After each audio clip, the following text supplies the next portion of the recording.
Likas sa mga Pilipino ang pagtulong sa kapwa lalo na sa panahon ng kagipitan. Kaya naman matapos ang panibagong kalamidad ay muling namayani ang pagtutulungan ng bawat isa. Tunay dito ang pagdagsa ng tulong at suporta sa pamahalaan at iba pang organisasyon sa relief operations para sa mga nasalanta. Si George Bandola sa detalye. Pinapatunayan lamang ng Pilipino na kahit kailan hindi nawawala ang pagmamahal nito sa kanyang kapwa. Matapos ang mga nagdaang pag-ulan, bagyo at habagat, ipinakita ng maraming kababayan natin ang pagkakaisa para matulungan ang mga nasalanta. Dito sa DSWD National Relief Operations Center sa Pasay City, paisa-isa, barka-barkada, pami-pamilya, grupo-grupo at pangkat-pangkat mula sa iba't ibang private and government agencies ang nagkaisa para mag-repack ng mga relief goods na nakatakdang ipamigay sa mga nasalanta ng matinding pag-uulan.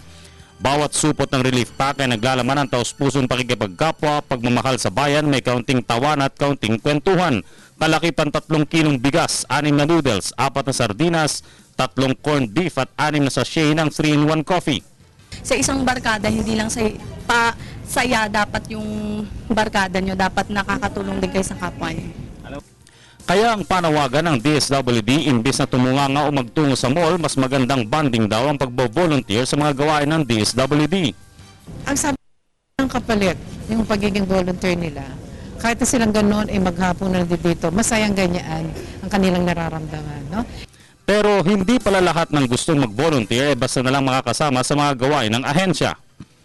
Ang edad po ay dapat 15 years old and above.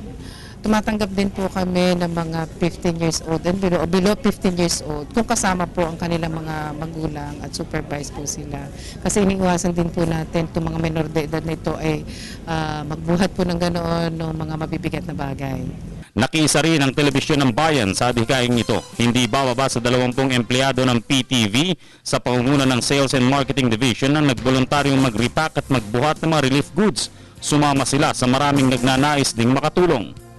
Since nung first year college ako, hanggang ngayon third year college na po ako, we always do this. Hindi lang po pag may calamity, nag-gift giving din po. Kaya kami nagbo-volunteer kasi nasa puso namin yun eh. Wala na iba. Yan ang bayanihan. Para sa telebisyon ng bayan, George Bandola.